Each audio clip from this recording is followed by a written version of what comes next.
어머님, 갑자기 왜 그러세요? 제발 그만하세요. 어머, 어떻게 저거 우리 건데? 경기도에 있는 오래된 한옥집 마당에서 여자 둘이 소리치며 타오르는 불길 속 앞에서 서로 머리채를 잡고 뒹굴고 있었죠. 75의 노인이 된 복자가 그 앞에서 차가운 표정으로 두 며느리를 쳐다보고 있었습니다. 이게 다 무슨 일이야? 형님이 욕심만 안 부렸으면 이렇게 안 됐잖아요. 뭐라고? 네가 먼저 달려들었잖아. 불길 속 땅바닥 옆에는 찢어진 봉투가 떨어져 있었어요. 두 며느리의 손은 화상 물집이 부풀어 오르고 있었죠. 그때 복자의 품속에서 꺼낸 또 다른 봉투를 꺼내 펼쳤죠. 하얀 백지만 나왔습니다. 50억짜리 땅 문서를 위해 불 속에 손을 넣었구나. 그것도 가짜 땅 문서를 두고. 복자의 목소리가 마당에 울려 퍼졌어요. 오늘은 땅 문서를 불태우겠다는 시어머니와 그 재산을 지키려는 며느리들의 처절한 이야기를 들려드릴게요. 이야기 시작 전에 무료인 구독과 좋아요 버튼 꼭 눌러주시고 지금 어디서 보고 계신지 댓글로 남겨주세요. 이 일이 일어나기 전 한 달 전으로 돌아가 보겠습니다.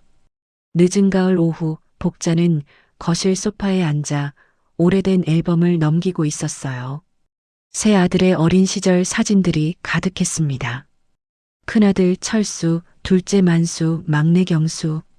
복자는 남편을 일찍 여인 뒤 홀로 이 세 아들을 키워냈죠. 그 과정은 결코 쉽지 않았습니다. 낮에는 식당에서 설거지를 했고 밤에는 공장에서 야간 근무를 했어요. 손이 부르터고 허리가 끊어질 것 같았지만 복자는 버텼습니다. 자식들이 굶지 않게 하려고요. 다행히 세 아들 모두 대학을 나와 좋은 직장에 취직했어요. 결혼도 했죠. 복자는 이제 편히 쉴 수 있을 거라고 생각했습니다. 하지만 현실은 달랐어요. 큰아들 철수는 사업을 한다며 돈을 빌려갔습니다. 복자가 평생 모은 돈을 다 쏟아부었죠. 하지만 사업은 실패했고 복자에게 돌아온 건 빚 독촉장뿐이었어요. 철수는 그 뒤로 복자를 피하기 시작했습니다. 둘째 만수는 해외에 나가 있었어요. 1년에 한두 번 명절 때나 얼굴을 비쳤죠. 전화를 해도 바쁘다며 금방 끊었습니다. 복자가 외롭다고 말하면 요양원 알아볼까요? 라는 대답만 돌아왔어요. 막내 경수만이 복자를 자주 찾아왔습니다. 비록 경수 부부는 형들보다 가난했지만 마음만은 넉넉했어요. 경수의 아내 유지는 복자를 친어머니처럼 모셨죠. 복자에게는 한 가지 비밀이 있었습니다. 서울 강남에 땅 300평을 가지고 있다는 것이었어요. 남편이 젊은 시절 헐값에 산 땅이었는데 지금은 50억이 넘는 가치가 됐죠. 복자는 고민했어요. 이 땅을 누구에게 물려줘야 할까? 큰아들에게 주면 빚 갚는 데 쓰겠죠. 둘째에게 주면 해외 투자에 날릴게 뻔했습니다. 막내는 땅이 있는지도 모르고 살았어요. 어느 날 밤 복자는 결심했습니다. 진짜 효도가 무엇인지 아는 사람에게 땅을 주기로요. 그러려면 먼저 며느리들을 시험해 봐야 했죠. 복자는 다음 날부터 연기를 시작했습니다. 자신의 생일을 잊은 척했어요. 큰 며느리 혜란에게 전화를 걸었죠. 혜란아, 오늘이 무슨 날인지 아니? 혜란은 잠시 침묵하더니 대답했습니다. 어머님, 저 지금 손님 미팅 중이에요. 나중에 전화 드릴게요. 전화는 뚝 끊겼어요. 복자는 한숨을 쉬었습니다. 둘째 며느리 수아에게도 똑같이 물었죠. 수아의 대답은 더 냉정했어요. 어머님, 요즘 건강이 안 좋으신가 봐요. 병원 한번 가보시는 게 어때요? 막내 며느리 유진에게 전화했을 때는 달랐습니다. 어머님 생신이죠. 제가 지금 떡 만들고 있어요.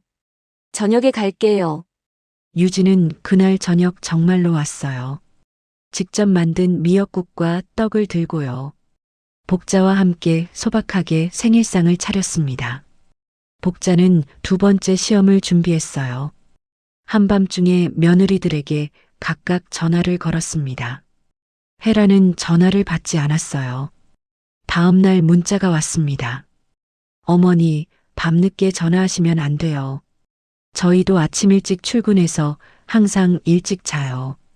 수아는 전화를 받긴 했지만 짜증을 냈죠. 어머님, 지금 새벽 2시예요. 몸이 안 좋으시면 지금 제가 119 불러드릴까요? 유진만이 달려왔습니다. 차로 1시간 거리였지만 30분 만에 도착했어요. 복자의 손을 잡고 아침까지 함께 있어줬죠. 복자는 세 번째 시험도 했습니다. 좋아하는 음식이 뭐냐고 물었어요. 해란과 수아는 대충 짐작으로 대답했습니다. 하지만 유진은 정확히 알고 있었죠. 어머니는 된장찌개 좋아하세요. 그것도 애호박 들어간 거요. 복자는 확신했습니다. 유진만이 진심으로 자신을 대한다는 것을요. 그로부터 일주일 뒤 복자는 중요한 결심을 했습니다. 며느리들을 모두 불러 땅 문서 이야기를 꺼내기로 한 거예요. 진짜 효자가 누구인지 마지막으로 확인하려는 거였죠. 복자는 세 며느리에게 각각 전화를 걸었습니다. 목소리를 떨리게 만들며 말했어요. 중요한 이야기가 있으니 이번 주 토요일에 다들 집으로 오너라. 며느리들은 각자 다른 반응을 보였습니다. 큰 며느리 헤라는 그 전화를 받고 심장이 두근거렸어요. 혹시 땅 이야기를 하려는 건 아닐까? 헤란의 집 거실 탁자에는 독촉장이 수북이 쌓여 있었습니다. 남편 철수가 벌인 사업이 망하면서 5억 원의 빚을 떠안았거든요. 헤란은 매일 밤 잠을 이루지 못했어요. 카드 대금, 은행 대출, 사채까지. 이자만 해도 한 달에 1,000만 원이 넘었죠. 시어머니의 땅만 있으면 이 모든 게 해결될 텐데. 헤라는 그 생각뿐이었습니다. 헤라는 거울 앞에 섰어요. 얼굴에는 다크서클이 짙게 드리워져 있었죠. 비싼 화장품을 발라봤지만 지친 기색은 감출 수 없었습니다. 헤라는 옷장을 열었어요. 명품 옷들이 가득했지만 이제는 팔 생각밖에 없었죠. 토요일엔 단정하게 입고 가야겠어.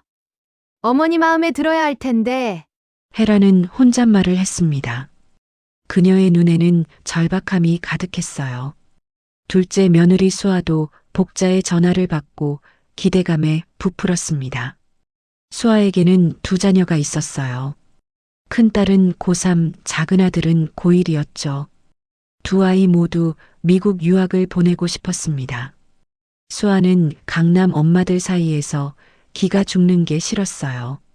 다른 집 아이들은 다 해외로 나가는데 자기 아이들만 국내에 있으니까요. 수아는 매일 유학원 상담을 받았습니다. 비용은 두 아이 합쳐서 1년에 1억 원 정도였죠. 시어머니 땅만 받으면 아이들 유학도 보내고 강남 아파트도 살 수 있어. 수아는 계산기를 두드렸어요. 50억의 절반만 받아도 25억. 그 돈이면 모든 게 해결됐습니다. 수아는 달력에 토요일 날짜를 크게 동그라미 쳤어요. 막내 며느리 유진은 복자의 전화를 받고 걱정이 앞섰습니다. 어머니, 어디 편찮으세요? 제가 지금 갈까요? 유진의 목소리에는 진심 어린 염려가 담겨 있었어요. 복자는 괜찮다며 토요일에 오라고만 했죠. 유진은 전화를 끊고 남편 경수에게 말했습니다. 여보, 어머니가 우리 오라고 하시는데 무슨 일 있으신가 봐. 경수와 유진 부부는 가난했어요. 경수는 작은 회사에서 일했고 유진은 요양보호사로 일했죠. 둘이 합쳐도 월급이 400만 원이 안 됐습니다. 작은 전셋집에서 살았고 차도 10년 된 중고차였어요. 하지만 유진은 복자를 친어머니보다 더 잘 모셨습니다. 일주일에 2~3번은 복자를 찾아갔어요. 청소를 해드리고 밥을 같이 먹었죠. 복자가 병원에 갈 일이 있으면 꼭 함께 갔습니다. 유진에게는 복자의 재산 같은 건 중요하지 않았어요. 그저 시어머니가 외롭지 않게 해드리고 싶었죠. 유진의 친정 어머니는 일찍 돌아가셨습니다. 그래서 복자를 친어머니처럼 여겼어요. 토요일이 다가왔습니다. 헤라는 새벽부터 일어나 준비를 했어요. 머리를 정성껏 말았고 화장도 연하게 했죠. 너무 화려하면 시어머니가 싫어할 테니까요. 비싼 옷 대신 수수한 니트를 입었습니다. 헤라는 백화점에 들러 과일 세트를 샀어요. 30만 원짜리였죠. 빚이 산더미인데도 아깝지 않았습니다. 오늘 잘 보이면 땅을 받을 수 있으니까요. 수아도 마찬가지였어요. 유명한 한과 가게에서 선물 세트를 샀습니다. 20만 원이나 했지만 망설이지 않았죠. 수아는 거울을 보며 미소 연습을 했어요. 어머니, 제가 왔어요. 보고 싶었어요. 거짓말이었지만 자연스럽게 해야 했습니다. 수아는 자신의 연기력을 믿었어요. 유진은 이른 아침부터 시장에 갔습니다. 복자가 좋아하는 애호박과 된장을 샀어요. 비싸지 않은 재료들이었지만 유진의 정성이 담겨 있었죠. 집에 와서 정성껏 된장찌개를 끓였습니다. 어머니가 이거 드시면 좋아하실 거야. 유진은 보온병에 찌개를 담았어요. 식지 않게 수건으로 여러 번 감쌌죠. 새 며느리는 각자의 마음을 품고 복자의 집으로 향했습니다. 해란과 수아는 기대와 긴장으로 가득했어요. 유진은 어머니를 뵙는다는 기쁨만 있었죠. 복자는 마당에서 새 며느리를 기다리고 있었습니다. 오래된 나무 의자에 앉아 있었어요. 앞에는 커다란 화로가 놓여 있었죠. 장작이 이미 준비되어 있었습니다. 복자는 품속에서 갈색 봉투 하나를 꺼냈어요. 겉면에는 토지대장이라고 쓰여 있었죠. 복자는 그 봉투를 무릎 위에 올려놓았습니다. 헤란의 차가 먼저 도착했어요. 헤란은 차에서 내리자마자 환하게 웃었습니다. 어머니, 오랜만이에요. 건강하시죠? 헤란은 과일 세트를 들고 복자에게 다가왔어요. 하지만 그녀의 시선은 복자 무릎 위의 봉투에 꽂혀 있었죠. 헤란의 눈동자가 흔들렸습니다. 수아의 차도 곧 도착했어요. 수아는 한과 세트를 들고 복자에게 달려갔습니다. 어머니, 제가 어머니 좋아하시는 거 사왔어요. 수아도 헤란처럼 봉투를 보았어요. 두 사람의 눈빛이 공중에서 부딪혔습니다. 서로를 경계하는 눈빛이었죠.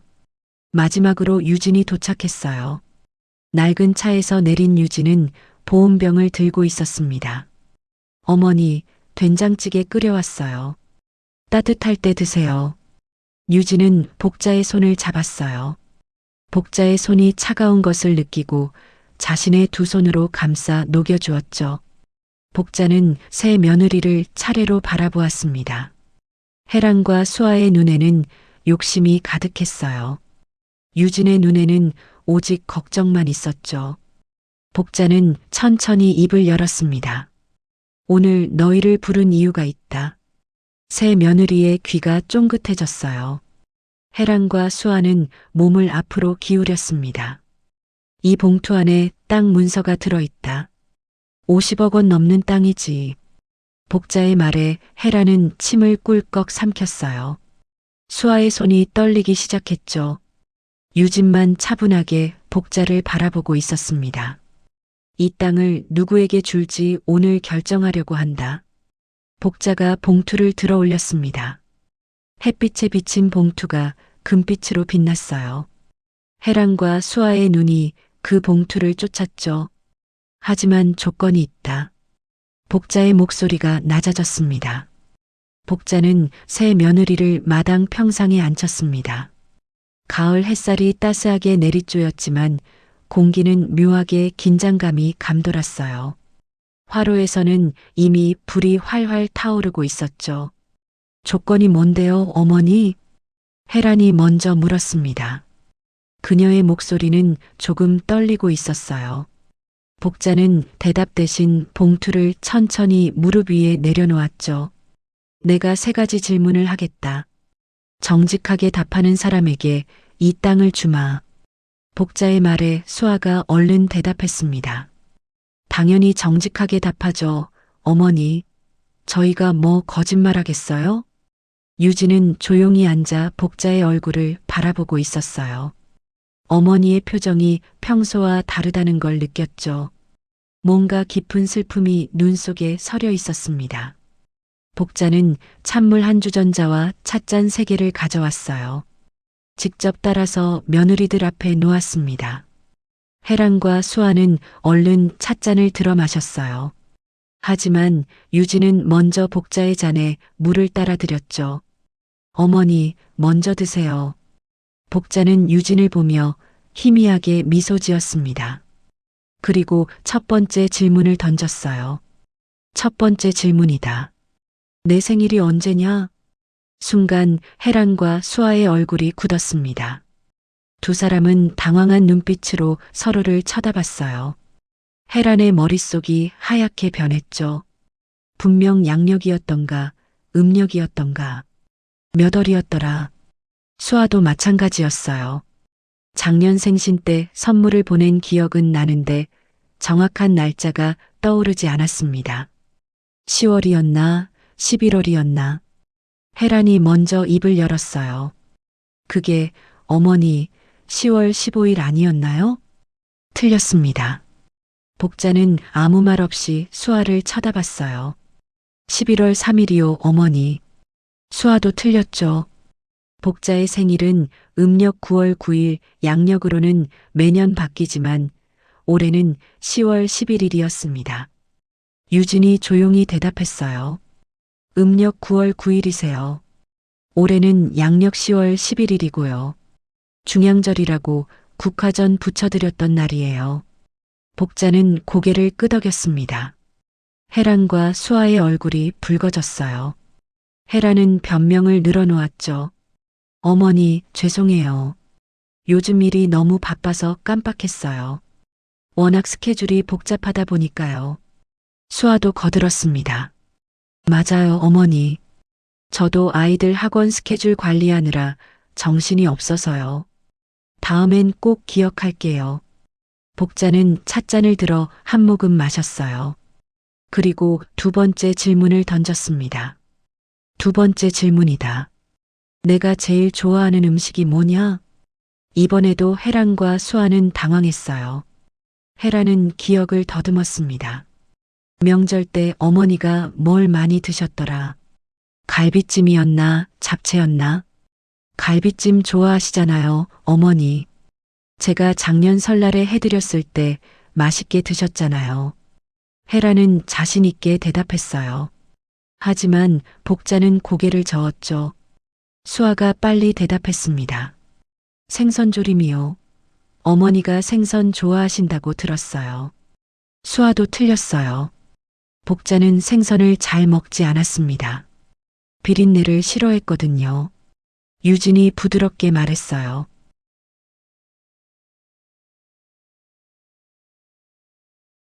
어머니는 된장찌개 좋아하세요. 그것도 애호박 넣은 거요. 얼큰하게 끓여서 밥 비벼 드시는 걸 제일 좋아하시죠. 그래서 오늘 끓여왔어요. 유진은 보온병을 가리켰습니다. 복자는 유진의 손을 꼭 잡았어요. 혜란은 속으로 화가 났습니다. 된장찌개라니 그런 흔한 음식을 좋아하실 줄이야. 하지만 겉으로는 환하게 웃으며 말했죠. 아, 맞다. 어머니가 된장찌개 좋아하셨지. 제가 깜빡했네요. 수아도 얼른 맞장구를 쳤어요. 저도 알고 있었는데 갈비찜이랑 헷갈렸어요. 둘 다 좋아하시잖아요. 복자는 두 사람의 거짓말을 듣고 있었지만 내색하지 않았습니다. 대신 세 번째 질문을 준비했어요. 이 질문이 가장 중요했죠. 마지막 질문이다. 복자는 봉투를 들어 올렸습니다. 혜란과 수아의 눈이 그 봉투에 고정됐어요. 두 사람의 숨소리가 거칠어졌죠. 내 평생 소원이 뭔지 아느냐? 긴 침묵이 흘렀습니다. 헤라는 생각에 잠겼어요. 평생 소원이라. 돈 많이 모으는 거? 건강하게 사는 거? 자식들 성공하는 걸 보는 거? 헤란이 조심스럽게 대답했습니다. 자식들이 다 잘 되는 거 아닐까요? 어머니, 저희가 다 성공해서 어머니께 효도하는 거요. 수아는 다른 답을 내놓았어요. 손주들 보는 거 아닐까요? 어머니가 우리 아이들 예뻐하시잖아요. 두 사람의 대답은 틀리지 않았지만 정답도 아니었어요. 복자는 유진을 바라봤습니다. 유진은 잠시 복자의 눈을 들여다봤어요. 그 눈 속에서 깊은 외로움을 읽었죠. 유진은 복자가 밤마다 혼자 거실에 앉아있던 모습을 떠올렸습니다. 가족 사진을 보며 한숨 쉬던 뒷모습도요. 어머니 평생 소원은요. 유진이 천천히 말을 이었어요. 가족들이 다 모여서 웃으며 밥 한 끼 먹는 거예요. 다른 건 바라지도 않으세요. 그냥 자식들이랑 손주들이 한자리에 모여서 시끌벅적하게 밥 먹는 게 소원이시죠. 복자의 눈에 눈물이 고였습니다. 유진이 정확하게 맞췄어요. 복자는 평생 혼자였습니다. 명절에만 잠깐 가족들이 왔다가 갔죠. 복자가 진짜 원한 건 거창한 게 아니었어요. 그저 가족과 함께하는 평범한 일상이었습니다. 헤란과 수아는 유진의 대답을 듣고 뜨끔했어요. 생각해보니 정말 그랬습니다. 어머니는 명절 때마다 온 가족이 모이길 바라셨죠. 하지만 헤란과 수아는 늘 바쁘다며 빨리 가려고만 했어요. 복자는 눈물을 닦았습니다. 그리고 일어나서 화로로 다가갔어요. 새 며느리도 따라 일어났죠. 질문은 끝났다. 복자가 봉투를 화로 위로 가져갔습니다. 헤란과 수아가 긴장한 표정으로 지켜봤어요. 복자는 봉투를 천천히 흔들었죠. 3가지 질문에 다 맞춘 사람은 막내 유진뿐이구나. 헤란이 얼른 앞으로 나섰습니다. 어머니, 저희도 알고 있었어요. 그냥 긴장해서 잘못 대답한 거예요. 수아도 거들었죠. 맞아요, 어머니. 다시 한 번만 기회를 주세요. 이번엔 제대로 대답할게요. 복자는 두 사람을 차갑게 바라봤어요. 기회는 이미 줬다. 그런데 너희는 내 생일도, 내가 좋아하는 음식도, 내 소원도 몰랐다. 복자의 목소리가 떨렸습니다. 30년 넘게 며느리로 살았으면서 시어머니에 대해 아무것도 모르고 살았구나. 헤란과 수아는 할 말이 없었어요. 변명을 하려 했지만 입이 떨어지지 않았죠. 복자가 봉투를 불 가까이 가져갔습니다. 그래서 이 땅은 유진에게 주기로 했다. 헤란의 얼굴이 새하얗게 질렸어요. 수아는 두 손을 꽉 쥐었습니다. 어머니, 안 돼요. 헤란이 소리쳤습니다. 그건 너무 불공평해요. 막내만 주다니요. 수아도 목소리를 높였어요. 저희도 어머니 모시고 살았잖아요. 명절 때마다 왔고 용돈도 드렸어요. 복자는 두 사람을 쳐다봤습니다. 그 눈빛이 너무 차가워서 헤란과 수아는 뒷걸음질을 쳤어요. 명절 때 1년에 2번 오는 게 효도냐? 용돈 10만 원 쥐어주는 게 모시는 거냐? 복자의 목소리에 분노가 섞여 있었습니다. 유진이는 일주일에 3번씩 왔다. 내 손톱을 깎아주고 청소를 해주고 밤에 외로우면 달려왔다. 돈은 없어도 마음은 있었다. 헤란과 수아는 고개를 숙였어요. 반박할 수가 없었죠. 복자가 봉투를 화로에 더 가까이 가져갔습니다. 종이 끝이 그을리기 시작했어요. 그런데 말이다. 복자가 갑자기 말을 멈췄습니다. 너희가 정말 이 땅을 원하는지 확인하고 싶구나. 복자는 봉투를 불길 바로 위에 가져다 댔습니다. 복자의 손이 화로 위에서 멈췄습니다. 봉투 끝이 불에 닿기 직전이었어요. 헤란과 수아는 숨을 죽이고 그 봉투를 응시했죠. 두 사람의 이마에 땀방울이 맺히기 시작했습니다. 어머니, 제발이요. 혜란이 떨리는 목소리로 애원했어요. 그녀의 다리도 후들거렸죠. 복자는 봉투를 조금 더 불길 쪽으로 내렸습니다. 종이가 그을려 검게 변하기 시작했어요. 수아가 앞으로 한 걸음 다가섰습니다. 하지만 감히 복자의 손을 잡을 수는 없었어요. 복자의 얼굴이 너무 단호해 보였거든요. 너희가 정말 이 땅을 원한다면 말이다. 복자가 천천히 말했습니다. 이 봉투를 불 속에 던질 테니 꺼내보거라. 빨리 꺼내는 사람이 가져가라. 혜란과 수아의 눈이 휘둥그레졌어요. 불 속에서 꺼내라니. 복자가 정말로 그럴 생각인가 싶었죠. 하지만 복자의 표정은 진지했습니다. 유진이 복자의 팔을 잡았어요.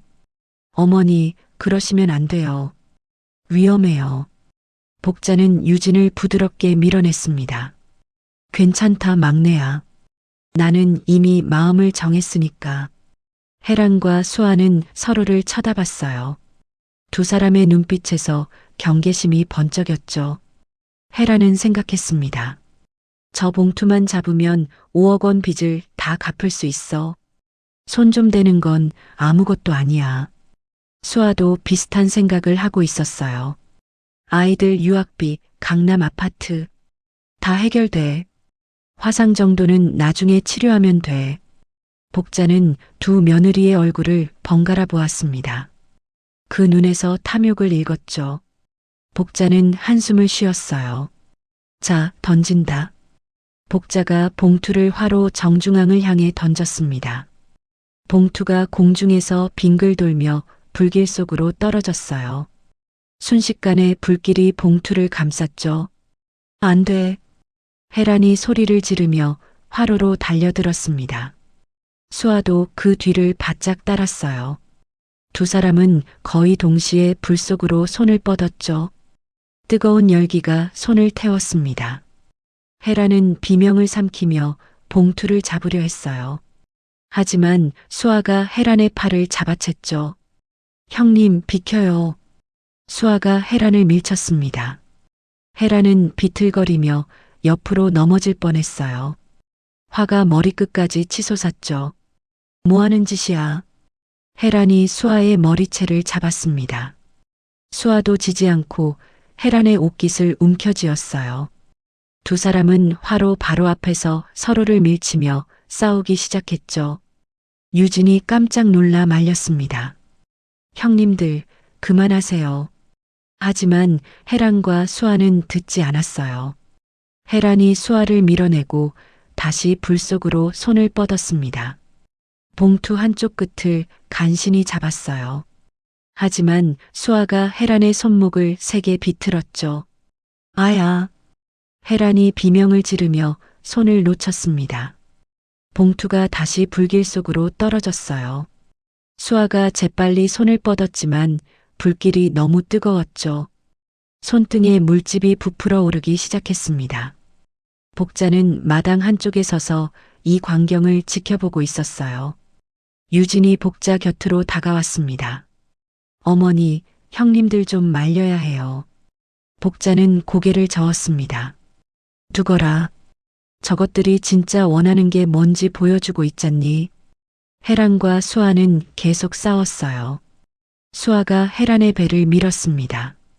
혜란은 뒤로 휘청거리며 평상에 부딪혔죠. 수아는 그 틈을 타서 불 속으로 손을 집어넣었어요. 잡았다. 수아가 환호성을 질렀습니다.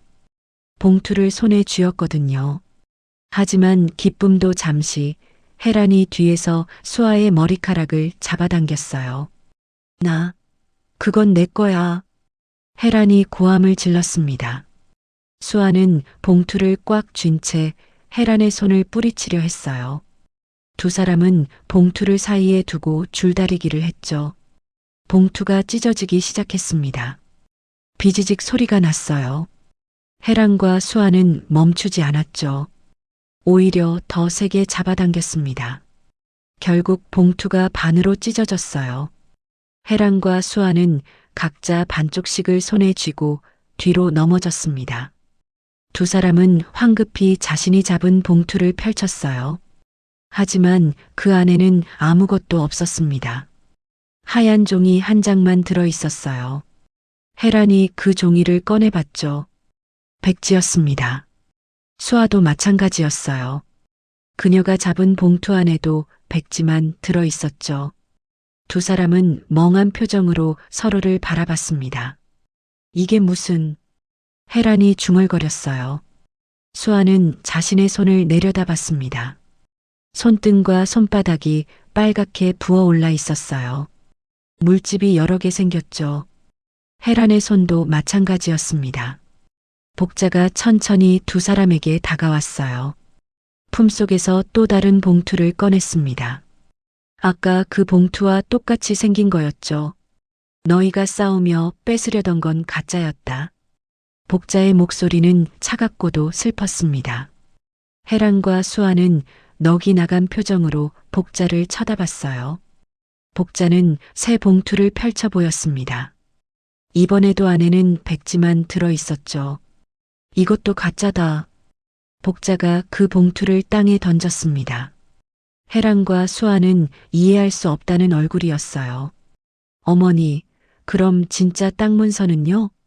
수아가 떨리는 목소리로 물었습니다. 복자는 안채를 가리켰어요. 안방 금고에 있다. 하지만 너희는 볼 자격이 없다. 복자의 말에 혜란이 벌떡 일어났습니다. 왜요? 우리도 며느리예요. 볼 자격 있어요. 복자는 혜란을 똑바로 쳐다봤어요. 며느리는 맞다. 하지만 딸은 아니지. 복자의 말에 혜란과 수아는 할 말을 잃었습니다. 복자는 계속 말을 이었어요. 30년 넘게 며느리로 살았지만 너희는 나를 어머니로 생각한 적이 없었다. 그저 돈 주는 사람, 재산 물려줄 사람으로만 봤지. 혜란과 수아의 얼굴이 붉어졌어요. 부끄러움과 분노가 뒤섞인 표정이었죠. 복자는 유진을 돌아보았습니다. 유진이만 나를 진짜 어머니로 대해줬다.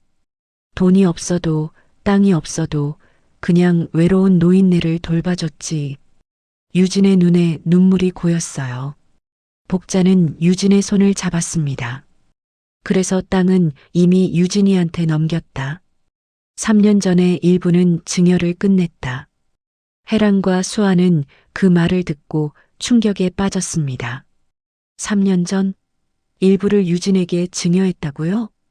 그럼 오늘 이 모든 게 연극이었단 말인가? 어머니, 그럼 우리한테는요? 수아가 울먹이며 물었습니다. 복자는 냉정하게 대답했어요. 너희한테 줄 건 없다. 오늘 너희가 보여준 꼴이 전부다. 복자는 혜란과 수아를 번갈아 가리켰습니다. 불 속에 손을 넣고 서로 머리채를 잡고 싸우고 돈 앞에서는 동서간 의리도 없구나. 혜란은 눈물을 흘렸어요. 하지만 그건 후회의 눈물이 아니라 분노의 눈물이었죠. 불공평해요, 어머니. 막내만 주다니. 우리도 권리가 있어요. 복자는 고개를 저었습니다. 권리는 의무를 다한 사람에게만 있는 법이다. 너희는 의무를 다하지 않았다. 수아가 무릎을 꿇었어요. 어머니, 잘못했어요. 다시 한 번만 기회를 주세요. 복자는 수아를 내려다봤습니다. 기회는 30년간 매일 있었다. 하지만 너희는 그걸 버렸다. 복자는 안채로 걸어가기 시작했어요. 유진이 복자를 부축했죠. 혜란과 수아는 마당에 남겨졌습니다. 두 사람은 화상 입은 손을 부여잡고 앉아 있었어요. 봉투 조각들이 바람에 날렸습니다. 백지들이 마당에 흩어졌죠. 혜란이 수아를 노려봤습니다. 다 내 때문이야. 내가 나를 밀지만 않았어도. 수아도 맞받아쳤어요. 형님이 먼저 내 머리채를 잡았잖아요. 두 사람은 여전히 서로를 탓하고 있었습니다. 자신들의 잘못은 보지 못한 채요. 복자는 안채 마루에서 두 며느리를 돌아봤어요. 그들의 모습이 너무나 초라해 보였죠. 복자의 마음 한편이 아팠습니다. 하지만 이제 돌이킬 수 없었어요. 유진이 복자에게 물었습니다. 어머니, 정말 괜찮으세요? 복자는 고개를 끄덕였습니다. 괜찮다. 이제 다 끝났으니까. 하지만 복자의 얼굴에는 깊은 슬픔이 서려 있었어요. 자식처럼 여긴 며느리들의 진짜 모습을 본 슬픔이었죠. 마당에서는 혜란과 수아가 여전히 앉아 있었습니다. 화상 입은 손을 부여잡고 눈물을 흘리며요. 그들이 흘리는 눈물은 후회가 아니라 상실의 눈물이었습니다. 혜란과 수아는 화상 입은 손을 부여잡고 평상에 앉아 있었습니다. 두 사람의 얼굴에는 상실감과 분노가 뒤섞여 있었어요. 복자는 안채 마루에서 그들을 내려다보고 있었죠. 복자의 가슴이 답답했습니다. 30년을 함께 살아온 며느리들이었어요. 손주들을 낳아준 고마운 사람들이기도 했죠. 하지만 오늘 본 모습은 복자의 마음을 산산조각 냈습니다. 유진이 복자의 팔을 잡았어요. 어머니, 안으로 들어가세요. 바람 차요. 복자는 고개를 끄덕이며 안채로 들어가려 했습니다. 그런데 갑자기 몸이 휘청거렸어요. 복자의 손이 마루 기둥을 움켜쥐었죠. 어머니. 유진이 깜짝 놀라 복자를 붙잡았습니다. 복자는 유진의 팔에 기댄 채 숨을 헐떡였어요. 얼굴이 창백하게 변했죠. 마당에 있던 혜란과 수아도 이 광경을 봤습니다. 두 사람은 얼른 일어나 복자에게 달려왔어요. 어머니, 무슨 일이세요? 혜란이 다급하게 물었습니다. 복자는 대답 대신 가슴을 움켜쥐었어요. 거친 숨소리가 들렸죠. 어머니, 어디 아프세요? 말씀하세요. 수아도 복자 옆으로 다가왔습니다. 하지만 복자는 눈을 감은 채 대답하지 않았어요. 몸이 점점 축 늘어지기 시작했죠. 어머니. 유진이 복자를 안았습니다. 복자의 몸무게가 온전히 유진에게 실렸어요. 유진은 복자를 바닥에 조심스럽게 눕혔죠. 혜란이 핸드폰을 꺼냈습니다. 119 불러야겠어요. 혜란이 전화를 걸려는 찰나 갑자기 멈칫했어요. 그녀의 시선이 안채 안쪽으로 향했습니다. 복자가 아까 말했던 금고가 있는 방이었죠. 혜란은 전화를 누르지 않았어요. 대신 복자에게 물었습니다. 어머니, 혹시 금고 비밀번호 알려주실 수 있으세요? 중요한 서류 있으면 병원에서 필요할 수도 있잖아요. 유진이 혜란을 믿을 수 없다는 표정으로 쳐다봤어요. 형님, 지금 그게 중요해요? 어서 119 부르세요. 혜란은 당황한 얼굴로 변명했습니다. 아, 그래. 맞아. 지금 부를게. 혜란이 119를 눌렀어요. 하지만 그녀의 눈은 계속 안채방을 향하고 있었죠. 수아는 복자 곁에 무릎을 꿇고 앉았습니다. 복자의 손을 잡는 척하며 주변을 살폈어요. 복자의 핸드백이 마루 한쪽에 놓여 있었죠. 수아는 슬쩍 그 핸드백으로 손을 뻗었습니다. 유진이 복자의 맥박을 짚느라 정신없는 틈을 탔어요. 수아의 손이 핸드백 지퍼를 열었죠. 동서 뭐해요? 유진이 수아의 손을 탁 쳤습니다. 수아는 깜짝 놀라 손을 걷었어요. 아, 아니. 어머니 약이 혹시 가방에 있나 해서. 수아가 어색하게 웃으며 둘러댔습니다. 하지만 유진은 수아의 진짜 의도를 알았어요. 핸드백 안에 혹시 금고, 열쇠나 통장이 있나 확인하려던 거였죠. 유진은 두 언니를 보며 가슴이 답답했습니다. 어머니가 쓰러졌는데도 재산 생각부터 하다니. 유진은 복자를 꼭 껴안았어요. 어머니, 정신 차리세요. 저 유진이에요. 유진의 눈에서 눈물이 뚝뚝 떨어졌습니다. 복자의 얼굴에 눈물이 떨어졌어요. 그때였습니다. 복자의 눈이 스르르 떠졌습니다. 복자는 유진을 보며 희미하게 미소 지었어요.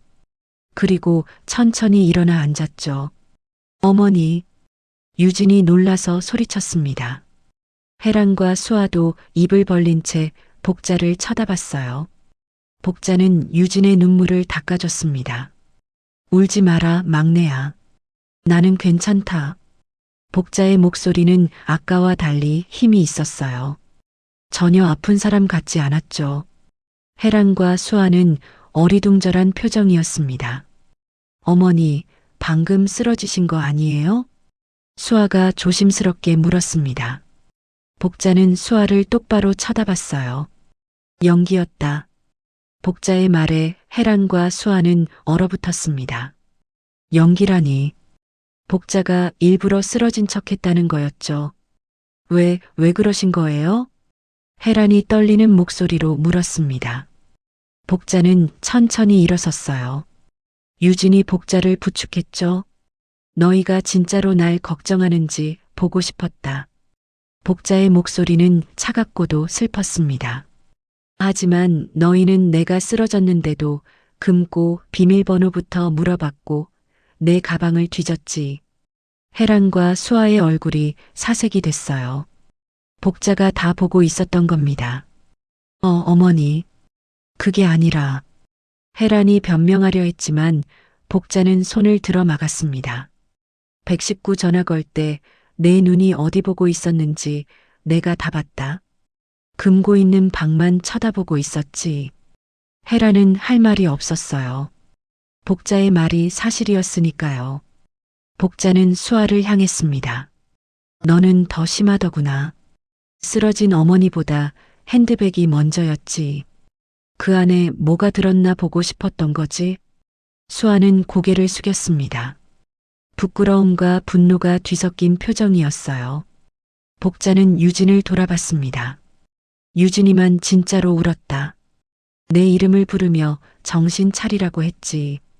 돈 생각은 안 하고 오직 어머니만 걱정했다. 유진은 여전히 눈물을 흘리고 있었어요. 복자를 잃을까봐 정말 무서웠거든요. 복자는 혜란과 수아를 번갈아 보았습니다. 오늘 내가 너희를 시험한 건 3번이었다. 첫 번째는 3가지 질문, 두 번째는 불 속의 봉투, 세 번째는 지금이었다. 혜란과 수아는 숨을 죽이고 복자의 말을 들었어요. 3번 모두 너희는 실패했다. 내 생일도 좋아하는 음식도 평생 소원도 몰랐고 돈 앞에서는 서로 싸웠고 내가 쓰러졌을 때는 금고부터 찾았지. 복자의 목소리가 점점 높아졌습니다. 이게 30년 며느리 노릇의 결과냐? 이게 효도냐? 혜란이 무릎을 꿇었어요. 어머니, 정말 죄송해요. 저희가 잘못했어요. 수아도 따라서 무릎을 꿇었습니다. 어머니, 용서해 주세요. 다시는 안 그럴게요. 복자는 두 사람을 내려다봤어요. 그들의 눈에서 진짜 후회를 볼 수 있을까 싶었죠. 하지만 보이는 건 들킨 것에 대한 당황뿐이었습니다.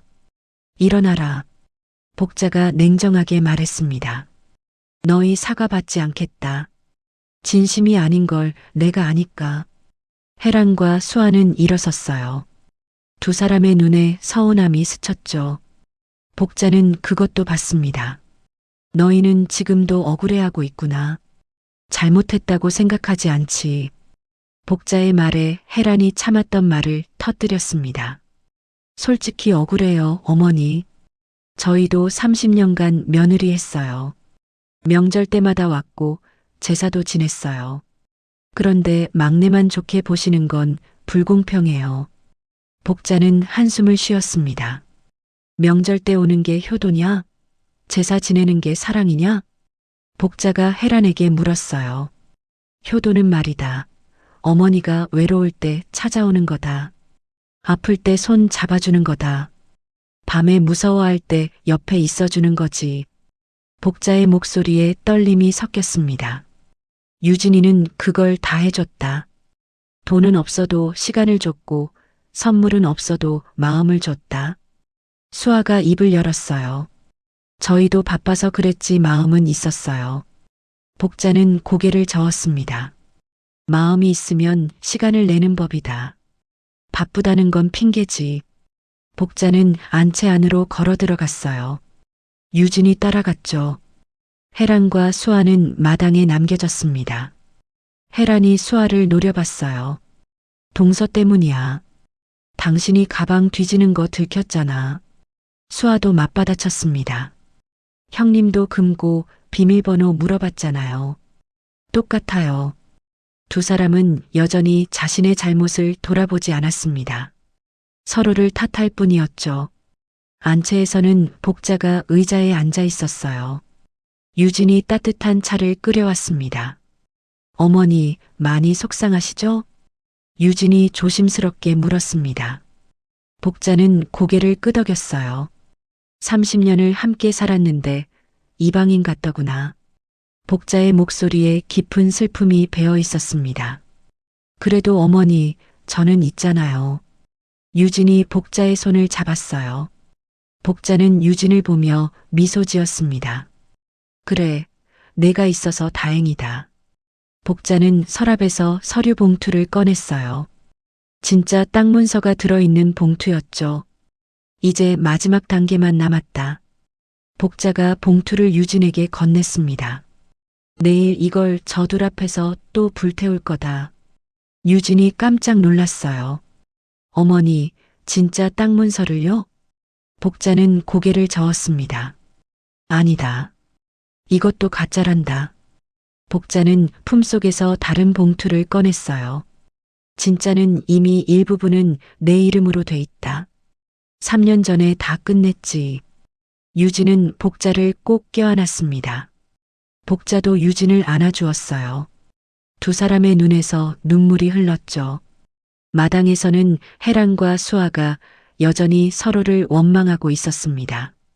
그들은 아직 몰랐어요. 진짜 기회는 이미 끝났다는 것을요. 다음 날 아침이 밝았습니다. 복자는 일찍 일어나 마당을 쓸고 있었어요. 가을 낙엽이 마당 가득 쌓여 있었죠. 유진이 부엌에서 아침 준비를 하고 있었습니다. 혜란과 수아는 안채 건넌방에서 밤을 보냈어요. 복자가 그냥 가라고 했지만 두 사람은 끝까지 버텼죠. 혹시 모를 기회를 노리고 있었습니다. 혜란은 밤새 잠을 이루지 못했어요. 화상 입은 손이 욱신거렸거든요. 하지만 그보다 더 아픈 건 마음이었죠. 50억 원이 눈앞에서 사라진 것 같았습니다. 수아도 마찬가지였어요. 베개를 적시며 울었죠. 아이들 유학은 어떻게 하나? 강남 엄마들 사이에서 어떻게 고개를 들고 다니나? 생각할수록 막막했습니다. 두 사람은 아침 일찍 일어나 복자를 찾아갔어요. 복자는 마루에 앉아 차를 마시고 있었죠. 유진이 옆에서 복자의 어깨를 주무르고 있었습니다. 어머니, 혜란이 조심스럽게 불렀습니다. 복자는 차를 마시며 고개를 들지 않았어요. 어머니, 저희 진심으로 반성했어요. 다시 한 번만 기회를 주세요. 수아도 무릎을 꿇었습니다. 두 사람의 눈에는 눈물이 고여 있었어요.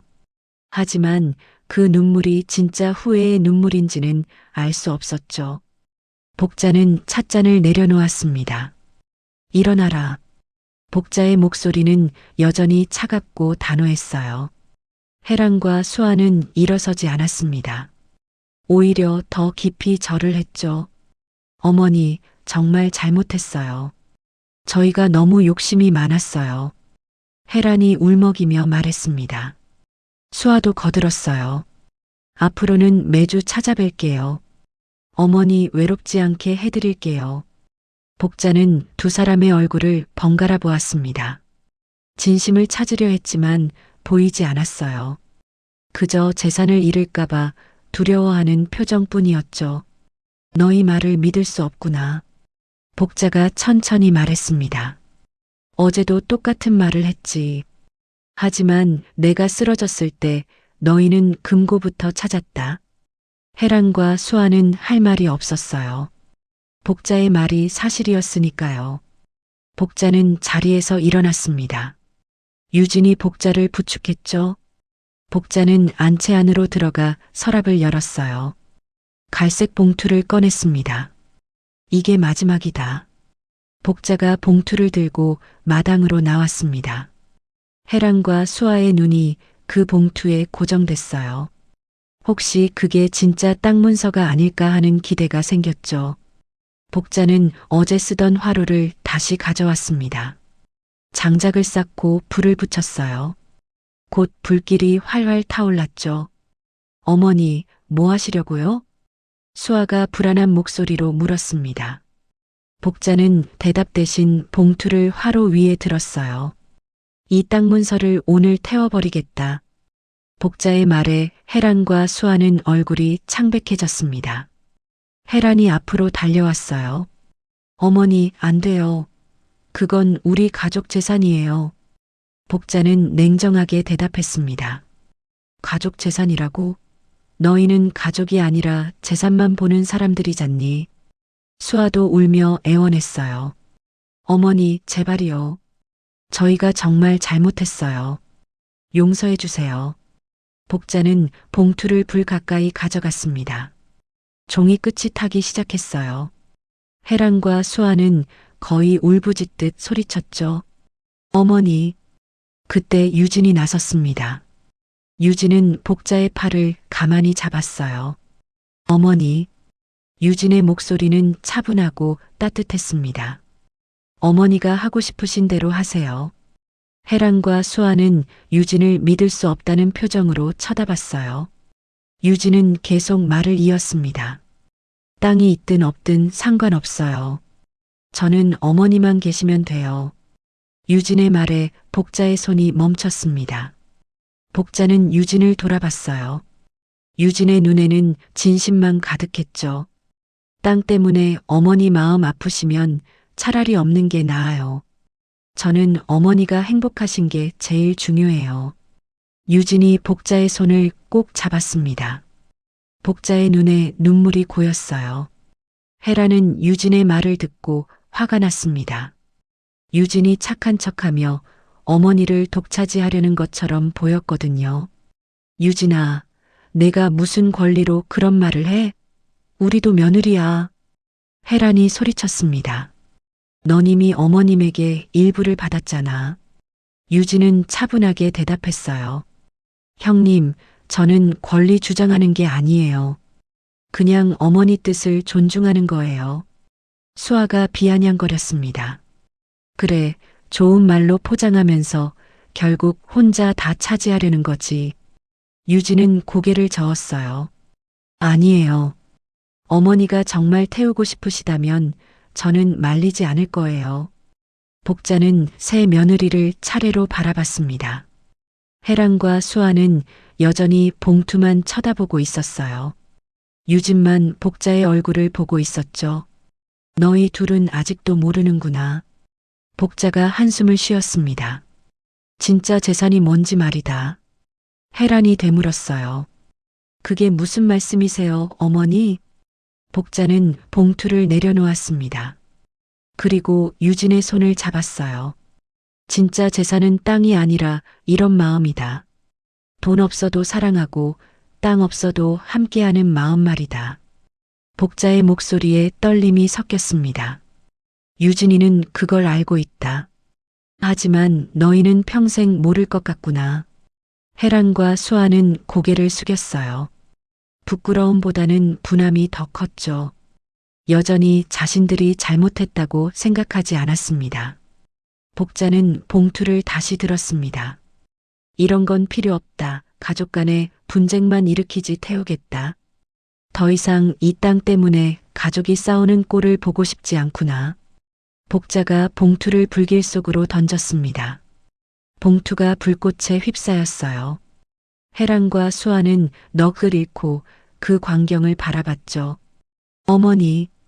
두 사람이 동시에 소리쳤습니다. 하지만 이번에는 불 속으로 손을 뻗지 않았어요. 어제 입은 화상이 너무 아팠거든요. 봉투는 순식간에 재가 되어 날아갔습니다.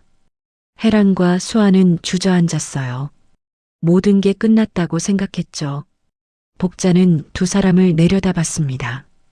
그 눈빛에는 실망과 슬픔이 가득했어요. 이제 집으로 돌아가거라. 복자가 냉정하게 말했습니다. 해란과 수아는 비틀거리며 일어섰어요. 두 사람은 복자를 원망하는 눈빛으로 쳐다봤죠. 어머니, 너무 하시는 거 아니에요? 해란이 마지막으로 항변했습니다. 복자는 고개를 저었어요. 너무한 건 너희다. 30년간 며느리 노릇하면서 내 마음은 한 번도 헤아리지 않았지. 수아도 울먹였어요. 저희도 나름대로 최선을 다했어요. 복자는 쓸쓸하게 웃었습니다. 최선이 그 정도였다면 너희 마음이 얼마나 작은지 알겠구나. 해란과 수아는 더 이상 할 말이 없었어요. 두 사람은 짐을 챙겨 차에 올랐습니다. 마당을 떠나기 전 마지막으로 복자를 돌아봤죠. 복자는 유진과 함께 마루에 앉아 있었어요. 두 사람은 차를 마시며 조용히 이야기를 나누고 있었습니다. 그 모습이 너무나 평화로워 보였죠. 해란과 수아는 그제야 깨달았습니다. 자신들이 놓친 게 돈이 아니라 어머니의 마음이었다는 것을요. 하지만 이미 늦었어요. 차가 출발했습니다. 복자는 떠나는 차를 보며 한숨을 쉬었어요. 유진이 복자의 어깨를 토닥였죠. 어머니, 괜찮으세요? 복자는 고개를 끄덕였습니다. 괜찮다. 복자는 품속에서 또 다른 봉투를 꺼냈어요. 복자가 미소 지었습니다. 그래도 진짜를 태울 순 없지. 유진은 복자를 꼭 안았어요. 두 사람의 눈에서 눈물이 흘렀습니다. 하지만 그 눈물은 슬픔이 아니라 안도의 눈물이었죠. 해란과 수아는 차를 몰고 집으로 돌아가는 길이었습니다. 두 사람은 한마디도 하지 않았어요. 차 안은 무겁고 답답한 침묵만 흘렀죠. 해란의 머릿속은 복잡했습니다. 50억이 눈앞에서 사라졌어요. 5억 원 빚은 어떻게 갚나. 사채업자들이 매일 전화를 하는데 생각할수록 막막했죠. 수아도 마찬가지였어요. 아이들 유학은 포기해야 하나. 강남 엄마들한테 뭐라고 말하지. 자존심이 상했습니다. 그때 해란의 핸드폰이 울렸어요. 남편 철수였죠. 여보, 어떻게 됐어? 땅 받았어? 철수의 목소리에는 기대가 가득했습니다.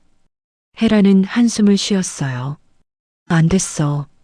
어머니가 다 태워버리셨어. 전화 너머로 철수의 욕설이 들렸습니다.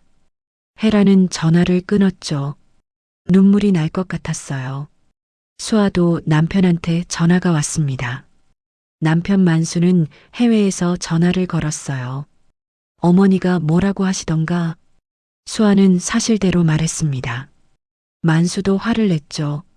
그럼 우리 몫은 하나도 없다는 거야? 말도 안 돼. 수아는 전화를 끊고 눈물을 흘렸습니다. 옆에 앉은 해란도 울고 있었어요. 형님, 우리 이대로 포기할 거예요?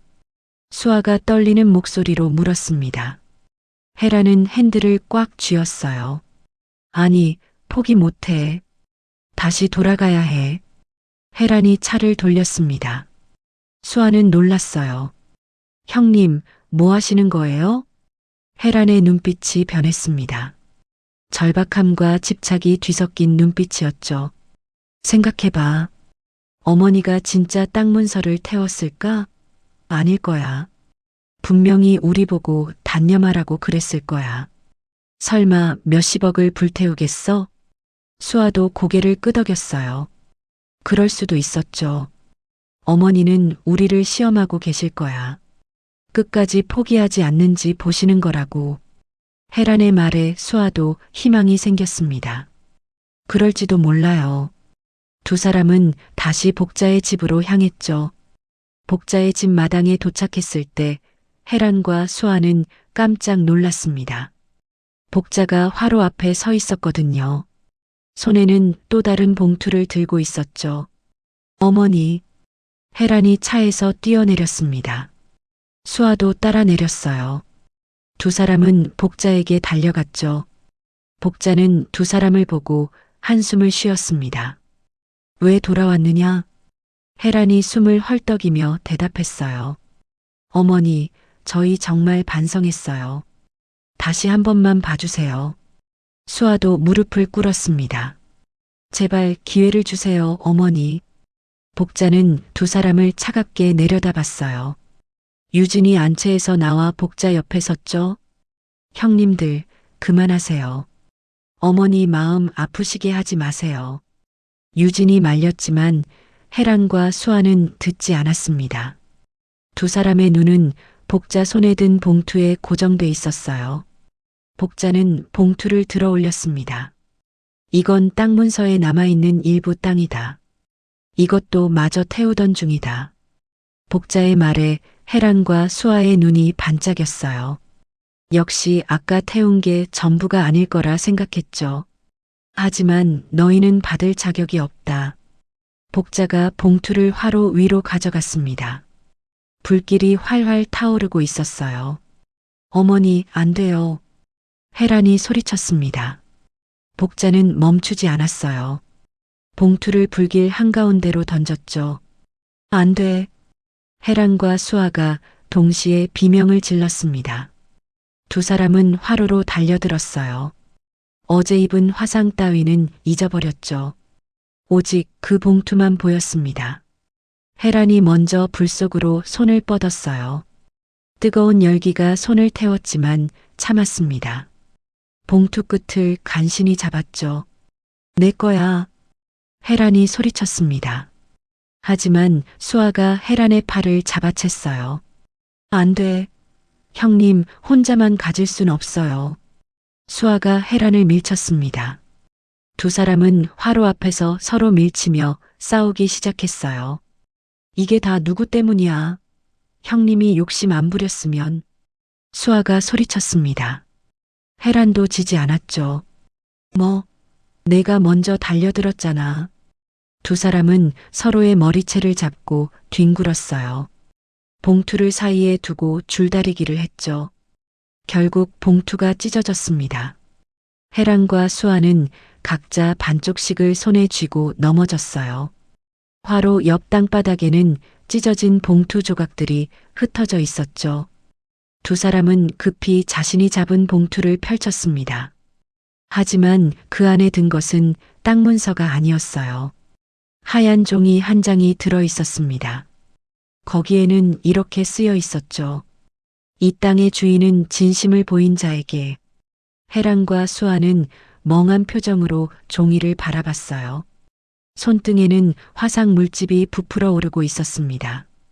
아까 입은 화상 위에 또 화상을 입은 거죠. 이것도 땅 문서는 아니었죠. 어머님, 진짜 왜 이러세요? 땅 문서 진짜 어디 있어요? 혜란이 떨리는 목소리로 물었습니다. 복자는 유진을 가리켰어요. 사실 남아있는 땅 문서는 없다. 사실 모든 등기는 유진이한테 갔다. 3년 전에 등기 이전을 끝냈다. 복자의 말에 혜란과 수아는 충격에 빠졌습니다. 3년 전이라니. 그럼 오늘 이 모든 게 뭐예요? 어머니, 그럼 우리는요? 수아가 울먹였습니다. 복자는 냉정하게 대답했어요. 너희는 아무것도 받을 게 없다. 복자는 혜란과 수아를 번갈아 보았습니다. 오늘까지 3번이나 기회를 줬다. 하지만 너희는 매번 돈만 받지 어머니는 보지 않았다. 혜란이 항변했어요. 저희도 어머니 생각했어요. 복자는 고개를 저었습니다. 너희가 나를 생각하고 돈에 욕심이 없으면 불 속에 손을 넣지 않았을 거다. 대신 내 손을 잡았겠지. 복자는 유진을 돌아봤어요. 유진은 복자의 팔을 붙잡고 있었습니다. 유진이는 땅 문서가 불에 타는 것보다 내가 다칠까봐 더 걱정했다. 그게 진짜 효도다. 혜란과 수아는 고개를 떨구었어요. 두 사람의 손에서는 피가 났습니다. 화상이 심했거든요. 복자는 안타까운 표정으로 두 사람을 바라봤어요. 병원에 가서 치료받아라. 그리고 돌아가거라. 혜란과 수아는 비틀거리며 일어섰습니다. 더 이상 할 말이 없었어요. 모든 게 끝났다는 걸 깨달았죠. 두 사람은 차에 올랐습니다. 차가 출발하기 전 혜란이 창밖을 내다봤어요. 복자와 유진이 마루에 앉아 있었죠. 복자는 유진의 손을 잡고 뭔가 이야기하고 있었습니다. 그 모습을 보며 혜란은 깨달았어요. 자신이 놓친 게 50억 원이 아니라 복자의 사랑이었다는 것을요. 수아도 눈물을 흘렸습니다. 하지만 후회해도 이미 늦었어요. 차가 떠났습니다. 복자는 떠나는 차를 보며 한숨을 쉬었어요. 이제 진짜 끝났구나. 유진이 복자를 안았습니다. 어머니, 속상하시죠? 복자는 고개를 끄덕였어요. 그래도 이제 마음은 편하구나. 진심을 아는 사람을 찾았으니까. 복자는 유진의 손을 꼭 잡았습니다. 두 사람의 눈에서 눈물이 흘렀어요. 하지만 그 눈물은 슬픔이 아니라 안도의 눈물이었죠. 마당에는 찢어진 봉투 조각들이 바람에 날리고 있었습니다. 그 위에 쓰인 글씨가 햇빛에 반짝였어요. 이 땅의 주인은 진심을 보인 자에게. 복자의 시험은 끝났습니다. 그리고 진짜 딸을 찾았죠. 1년이 흘렀습니다. 복자의 집 마당에는 코스모스가 만발했어요. 가을 햇살이 따사롭게 내리쬐고 있었죠. 복자는 마루에 앉아 뜨개질을 하고 있었습니다. 옆에는 유진이 앉아 과일을 깎아드리고 있었어요. 두 사람의 얼굴에는 평화로운 미소가 번졌죠. 대문이 열리는 소리가 났습니다. 혜란과 수아가 들어왔어요. 두 사람은 각자 음식을 담은 보자기를 들고 있었죠. 어머니, 저희 왔어요. 혜란이 조심스럽게 인사했습니다. 복자는 고개를 들어 두 사람을 바라봤어요. 예전과는 다른 눈빛이었죠. 왔구나. 복자의 목소리는 여전히 단호했지만 예전처럼 차갑지는 않았습니다. 혜란과 수아는 마루에 올라와 음식을 내려놓았어요. 어머니, 된장찌개 끓여왔어요. 애호박 넣은 거요. 수아가 말했습니다. 복자는 고개를 끄덕였어요. 그래, 고맙다. 짧은 대답이었지만 두 사람에게는 큰 의미였죠. 1년 전만 해도 복자는 두 사람의 음식을 받지도 않았거든요. 지난 1년간 혜란과 수아는 변했습니다. 처음에는 억울함과 분노로 가득했어요. 하지만 시간이 지나며 조금씩 깨달았죠. 자신들이 얼마나 잘못했는지를요. 혜란은 남편과 함께 열심히 일했습니다. 빚을 조금씩 갚아나갔어요. 명품 옷을 다 팔고 비싼 차도 처분했죠. 검소하게 살기 시작했습니다. 그리고 매주 복자를 찾아왔어요. 처음에는 어색했습니다. 복자도 두 사람을 차갑게 대했죠. 하지만 혜란은 포기하지 않았어요. 청소를 하고 마당을 쓸고 빨래를 했습니다. 수아도 마찬가지였어요. 아이들 유학은 포기했습니다. 대신 국내에서 열심히 공부시켰죠. 수아 자신도 변했어요. 강남 엄마들과의 모임을 줄이고 복자를 자주 찾아왔습니다. 두 사람은 진심으로 반성했어요. 복자에게 용서를 바라지 않았습니다.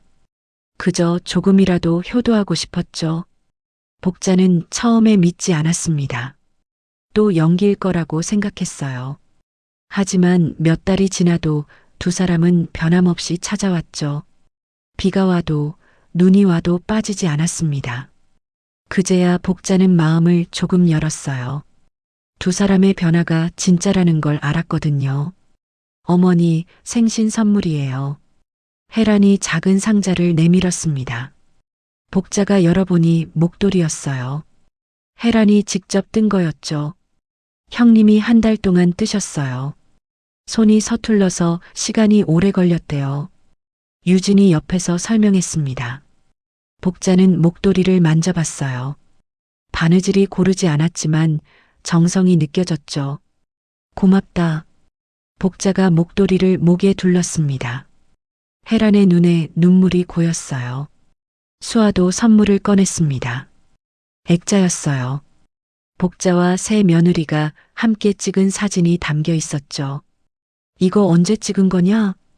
복자가 물었습니다. 수아가 대답했어요. 지난달 어머니 병원 모시러 갔을 때요. 제가 간호사분께 부탁해서 찍었어요. 복자는 사진을 유심히 봤습니다. 사진 속 복자는 웃고 있었어요. 새 며느리도 함께 웃고 있었죠. 잘 어울리는구나. 복자가 미소 지었습니다. 혜란과 수아는 안도의 한숨을 쉬었어요. 유진이 차를 내왔습니다. 네 사람은 마루에 둘러앉아 차를 마셨어요. 평화로운 오후였죠. 어머니, 말씀드릴 게 있어요. 유진이 조심스럽게 말을 꺼냈습니다. 복자가 고개를 끄덕였어요. 어머니가 물려주신 땅 말이에요. 그중 일부를 마을 복지센터에 기부하려고 해요. 유진의 말에 복자는 놀라지 않았습니다. 오히려 흐뭇하게 웃었죠. 그래, 좋은 일이다. 혜란과 수아는 복잡한 표정이었어요. 예전 같았으면 아깝다고 말렸을 겁니다. 하지만 이제는 달랐죠. 유진아, 우리도 돕고 싶어. 혜란이 말했습니다. 수아도 고개를 끄덕였어요. 우리도 조금씩 모아서 복지센터에 기부할게. 유진은 두 언니를 보며 미소 지었습니다. 복자는 새 며느리를 번갈아 보았어요. 가슴이 뭉클했죠. 너희가 이렇게 변할 줄은 몰랐구나. 복자의 목소리가 떨렸습니다. 혜란이 복자의 손을 잡았어요. 어머니가 가르쳐 주셨어요. 진짜 재산이 뭔지요. 수아도 거들었습니다. 땅보다 소중한 게 사람 마음이라는 걸 이제야 알았어요. 복자는 새 며느리의 손을 하나씩 잡았습니다.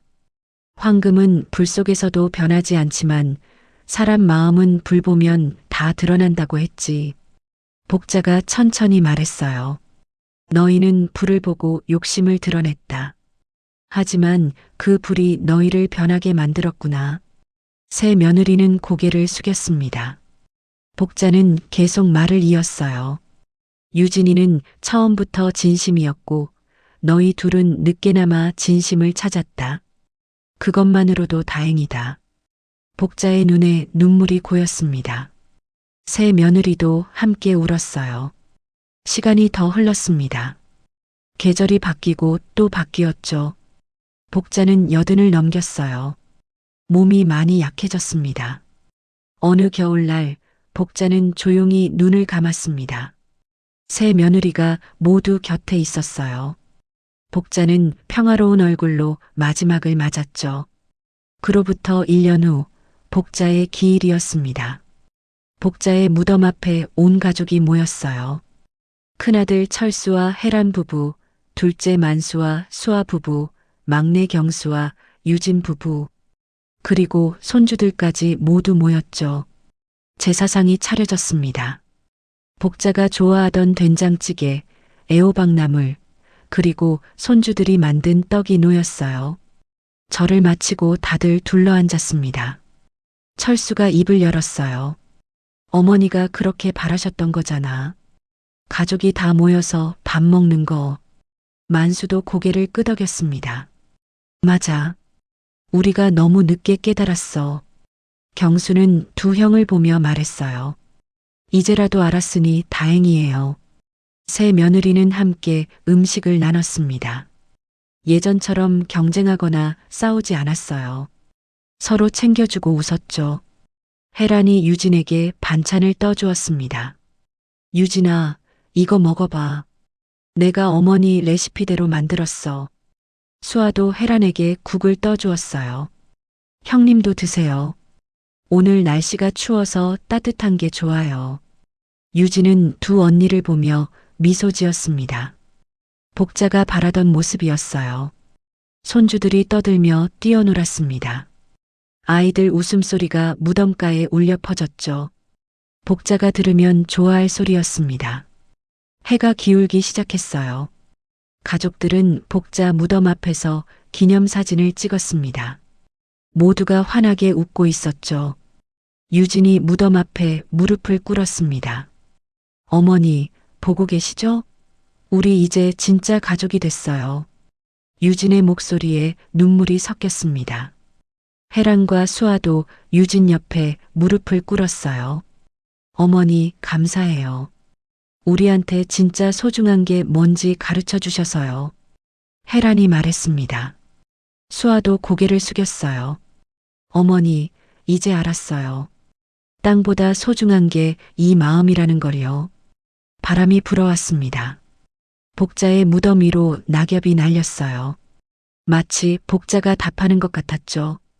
새 아들도 무덤 앞에 섰습니다. 철수가 말했어요. 어머니, 죄송해요. 제가 너무 늦게 철들었어요. 만수도 눈물을 흘렸습니다. 어머니, 이제야 어머니 마음을 알 것 같아요. 경수는 무덤을 쓰다듬었어요. 어머니, 편히 쉬세요. 저희가 잘 살게요. 가족들은 손을 잡았습니다. 새 형제와 새 며느리, 그리고 손주들까지 모두가 하나로 연결됐어요. 복자의 무덤 앞 비석에는 이렇게 새겨져 있었습니다. 진짜 재산은 부모의 마음이지 땅이 아니다. 복자가 남긴 마지막 가르침이었죠. 해가 완전히 졌습니다. 가족들은 복자 무덤에 꽃을 놓고 천천히 돌아섰어요. 하지만 아무도 슬퍼하지 않았습니다. 복자는 떠났지만 그 가르침은 남았으니까요. 유진이 뒤돌아봤습니다. 무덤 위로 저녁 노을이 붉게 물들고 있었어요. 마치 화로의 불꽃처럼요. 어머니, 그 불꽃 덕분에 우리가 변했어요. 감사해요. 유진이 마지막 인사를 했습니다. 바람이 다시 한번 불어왔어요. 따뜻한 바람이었죠. 가족들은 손을 잡고 걸어갔습니다. 뒤에서 아이들의 웃음소리가 들렸어요. 복자가 평생 바라던 그 소리였죠. 복자의 집은 이제 유진이 지키고 있었습니다. 하지만 혜란과 수아도 자주 왔어요. 새 며느리는 함께 마당을 가꾸고 복자가 심었던 코스모스를 돌봤죠. 그 집 마당에는 여전히 화로가 있었습니다. 복자의 유품으로 남겨둔 거였어요. 가끔 새 며느리는 그 화로를 보며 1년 전 그날을 떠올렸죠. 불 속에 손을 넣었던 날, 서로 싸웠던 날, 그리고 진짜 소중한 걸 깨달았던 날을요. 혜란이 화로를 쓰다듬었습니다. 이 불이 우리를 정화시켜 준 것 같아. 수아도 고개를 끄덕였어요. 맞아. 불 속에서 우리 욕심이 다 타버리고 진심만 남았지. 유진이 두 언니의 어깨를 감싸 안았습니다. 어머니가 우리 모두를 사랑하셨어요. 그래서 이런 시험을 주신 거예요. 세 사람은 함께 울고 웃었습니다. 복자가 남긴 가장 큰 재산은 땅이 아니었어요. 바로 서로를 아끼는 이 마음이었죠. 저 멀리서 아이들이 뛰어놀고 있었습니다. 남편들도 함께 웃으며 이야기를 나누고 있었어요. 온 가족이 한자리에 모여 행복한 시간을 보내고 있었죠. 복자가 하늘에서 내려다보고 있다면 분명 웃고 계실 겁니다. 평생 바라던 그 모습을 이제야 보게 됐으니까요. 화로 옆에 놓인 작은 표지판에는 복자의 글씨가 새겨져 있었습니다. 황금은 불 속에서도 변하지 않지만 사람 마음은 불 보면 다 드러난다. 그 글씨가 석양빛에 반짝이고 있었어요. 복자의 지혜가 사랑이 그리고 가르침이 영원히 이 집에 남아있을 것입니다. 오늘 이야기는 여기서 마칩니다. 진짜 재산이 무엇인지, 진짜 효도가 무엇인지 생각해보는 시간이 되셨기를 바랍니다. 무료인 구독과 좋아요 버튼 눌러주시고 댓글로 여러분의 생각을 들려주세요.